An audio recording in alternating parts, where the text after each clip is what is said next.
You are aware that on 11th August 2026, tender reference number IEBC stroke OIT stroke 01 stroke 2026-2027 for the supply, delivery, installation, testing, commissioning, support and maintenance of the integrated elections management system, hardware, equipment and accessories was advertised and is to close on September 1st, 2026 at 10 a.m. You are all aware that Kenyans do not know is that the tender process and the result has already been preconceived and is awaiting rubber stamping to Miru, M-I-R-U, Systems Company Limited of South Korea. Mr. Chairman, it is within your knowledge and mischief that what is actually happening is a mundane public relations exercise to manage the other bidders and 55 million Kenyans. Mr. Chairman, you are aware that to facilitate this activity, IEBC commissioners fired the procurement manager in IEBC and installed a puppet to manage this tender. Mr. Chairman and your Vice Chairman, Fahima Arfat Abdallah, have been compromised as the drivers of this tender process against the concurrence and the wishes of the other commissioners. Mr. Chairman, this is not the first time I'm raising an alarm on your Vice Chairperson. You will recall that during the by-elections in Magarini last year, this same Vice Chairperson was largely involved in the malpractices, and I made the matter public. You did nothing about it. This confirms that she was holding your brief and that you are the appointing authority. Mr. Chairman, with your concurrence, the PS for Interior, Remo Domolo, the PS for Immigration and Citizen Affairs, Mr. Belio Kipsang, have held meetings with Miru Systems Company Limited of South Korea. They are in the process of giving to the company access to the country's voter registration database for integration purposes. But Kenyans are asking, who is Miru System Company Limited? This is a South Korean company with a very bad history of rigging elections across the world. Their global failures are well documented, having faced allegations of faulty technology in Argentina, Philippines, and the DRC, where they deploy their equipment and technology. In 2018, Miru Systems Company Limited supplied BVR kits to the Democratic Republic of Congo. Reports show that they delivered the election equipment 6 months late. Following the controversy, the South Korean government publicly distanced itself from this company. In the Democratic Republic of Congo, in 2023, election observers reported that up to 45% of polling stations experienced equipment malfunctions, and this potentially excluded 17 million Congolese from voting. Again in Congo, illegible voters' cards were used and actual voters were removed from the roll of voters. Following Congo's 2018 and 2023 polls, the U.S. Treasury Department placed election commissions, then President and 2 of his deputies under sanctions for undermining the democratic process of institutions. In 2024, in the Philippines, the mock elections conducted using Miru's technology encountered fatal flaws. Many organizations, especially human rights groups, rejected Miru's explanations, pointing to unresolved security and reliability issues. It is beyond discussions that Kenya would ever even imagine having such a vendor for our 2027 general elections. During the October 2024 parliamentary elections in Iraq's Kurdistan region, election monitors claimed that voting machines in up to 70 to 75% of stations malfunctioned by failing to properly record and transmit results. Iraq's Board of Supreme Audit raised red flags and warned the Election Commission about systems' credibility just days before the vote. Following the election, various political blocs in Iraq claimed the machines were hacked or manipulated, triggering widespread political tension and a mandated manual recount. The Meru plan in Kenya, as directed by William Ruto. Under the instructions of William Ruto, Meru Technologies has been instructed to prepare a new voters register and suppress voters from the following regions perceived to be against this regime. 1, Western Kenya; 2, Nyanza region, but in Kisii and Nyamira counties; 3, the Mount Kenya region; 4, Lower Eastern; 5, Nairobi; 6, Taveta and Namu; 5, Rift Valley in Nakuru, Laikipia, Kajiado, and Narok. We appeal to our development partners and embassies accredited to the Republic of Kenya to take note of this threat to Kenya's electoral democracy. The company should be banned and never allowed to manage any election or supply its equipment and technology to this country. I would like to challenge IEBC to confirm if the technical specifications in the tender have not been specifically crafted and tailor-made around the profile of Meru systems technology. The IEBC must tell Kenyans whether this procurement process is in line with provisions of Article 227 of the Constitution and Section 60 and 61 of the Public Procurement and Asset Disposal Act. Further, we are asking, what was and is the role of the Cabinet Secretary for Mining, Alleges, and Vice Chairman of IEBC Commissioner Fahima Arfat Abdallah in this tender process? Can IEBC produce documentary evidence showing who drafted the technical specifications for tender number IBC/OIT/01/26/27, including all internal committee meetings, technical working papers, market surveys, approval records, and explain why the specifications mirror the capabilities associated with a single supplier identified in the market, rather than being expressed as performance-based and vendor-neutral requirement. Before publishing the tender, what market analysis did IEBC undertake to establish the multiple qualified manufacturers or system integrators could realistically satisfy every mandatory technical requirement, and how many suppliers were identified as capable of meeting the specifications without requiring exceptions or waivers? How come and why did the IEBC formulate mandatory experience and qualification requirements that absolutely correspond with the operational history of Meru Technologies, instead of adopting proportionate, objective, and outcome-based eligibility criteria as required under the Procurement Act? And what technical justification exists for each restrictive qualification? What a clever coincidence, Mr. Ethicon. How come and why does the tender document contain numerous provisions requiring IEBC to insert, specify, or determine technical standards later, which stimulously imposing rigid mandatory requirements elsewhere? And how can bidders prepare comparable and responsive tenders where essential specifications remain undefined or internally contradictory? Why did the IEBC require a tender security of 30 million shillings while failing to disclose sufficient information regarding the quantities, commercial scope, estimated procurement value, or the budgetary basis necessary to demonstrate compliance with Section 61 of PPADA, and how are bidders expected to assess commercial risk under those circumstances? Finally, given that the Constitution requires procurement to be fair, equitable, transparent, competitive, and cost-effective, what safeguards did IEBC implement during the drafting stage to ensure that no manufacturer's proprietary, architecture, certification profile, or product ecosystem, including that associated with the Meru systems, was embedded into the mandatory specifications in a manner that excluded otherwise qualified competitors? Kenyans should also be made aware that William Ruto's captured parliament has deliberately delayed the passing of the Elections Amendment Bill 2024 that contains provisions that touch on technology. Specifically, the bill proposes that the supplier of KIMS technology must grant IEBC intellectual property rights and ownership over the system. Senate passed the bill, but it has been pending in the National Assembly.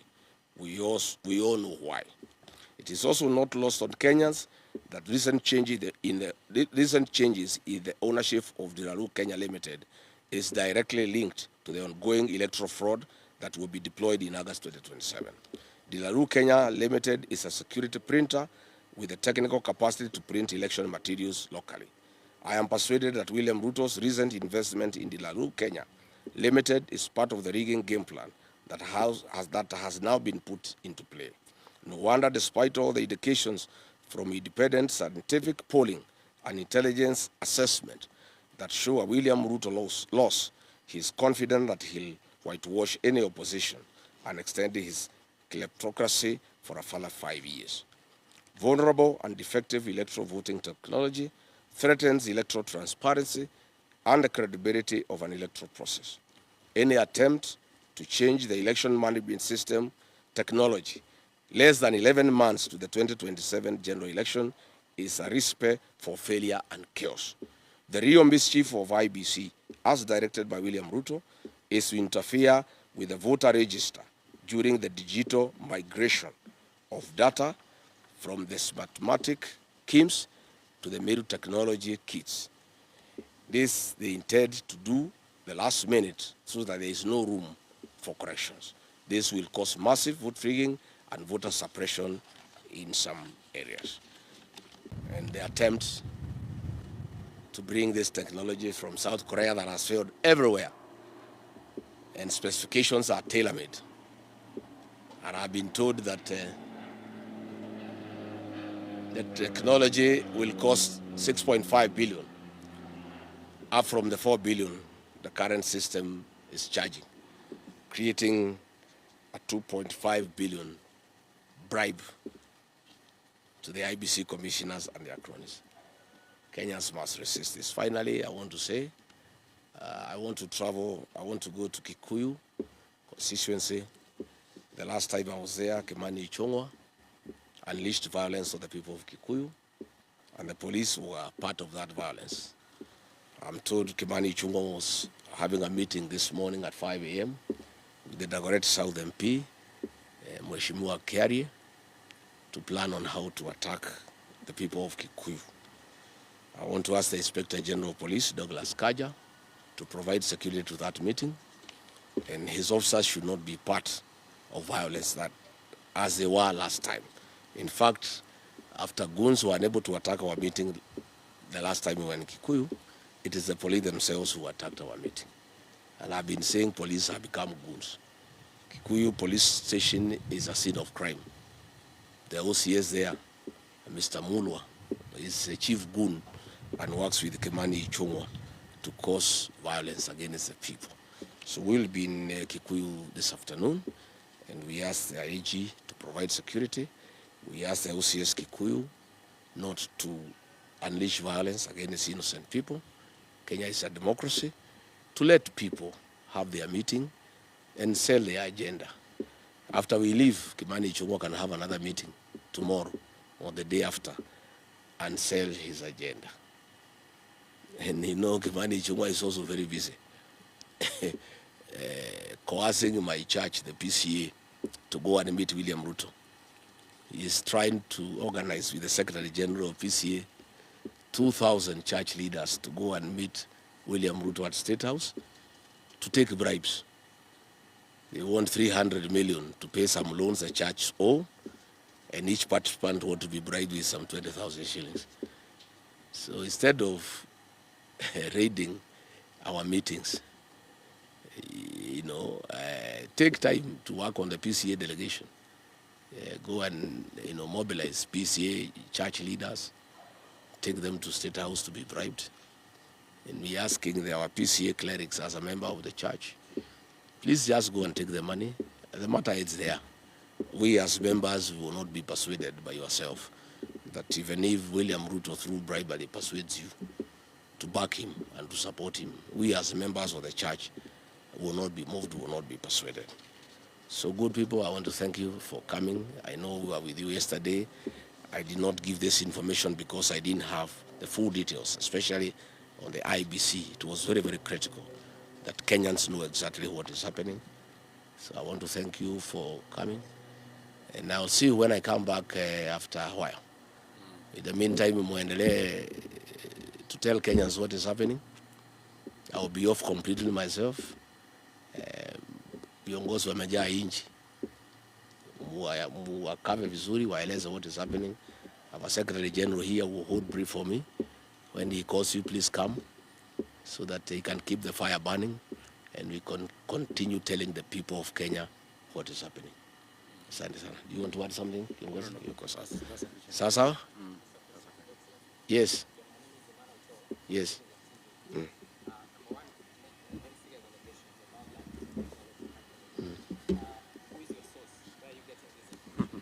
IBC, inside IBC. You know what is happening? Manoto. And you have noticed, Kenyans are very patriotic. That is why Rikichi has a lot of information. And Kenyans have come to trust me. You know, previously, leaders in the opposition would be given privileged information of a confidential nature. And they use it to trade with the government to get money and other favors. Rikichi is a patriot. Any information given by the people of Kenya, I give it to the public, and it has helped to a great extent to stem some of these excesses. This information has been given to me by officials within IBC.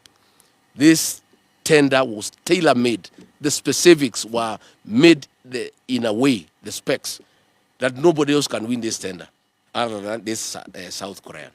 And you'll see, I'm told even the competitors have gone to the Procurement Appeals Tribunal to say, no, you cannot do specs that are tailor-made for a company.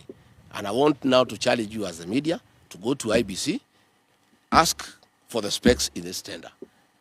Then Google and get what this South Korean firm has.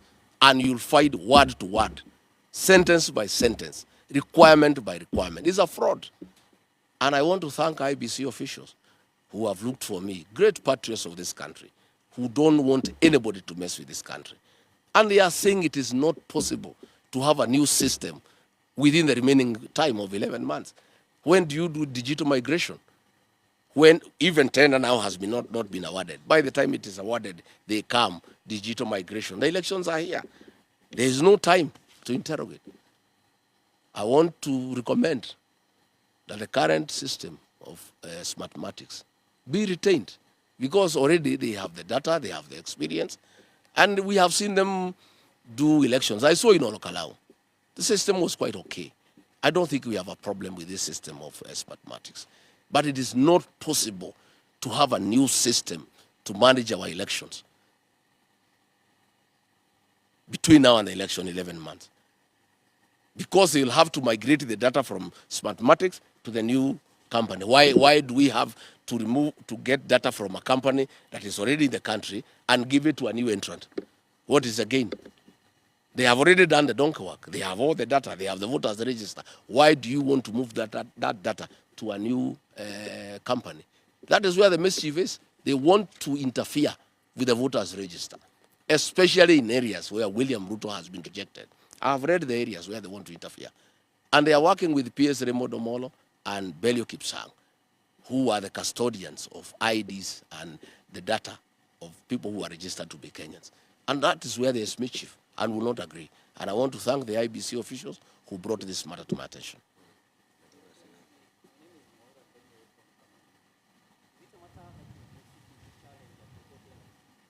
Yes, we'll see how it goes. If they insist of awarding this tender to this company, we'll challenge it, because it's not going to happen. We will not allow it.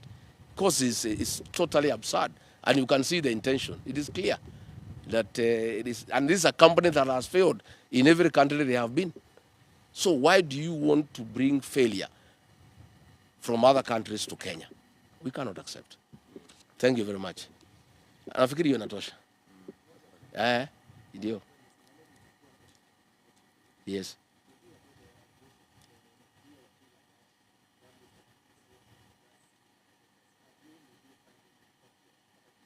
File to who? If DIG Langat is a suspect, you file to who? You can only talk to the Kenyan public. Utashitaki DIG Langat kwa nani? Yeye hata ndio mkubwa ya Kaja. Kaja is the IG, but he takes orders from Langat. Where will you report Langat?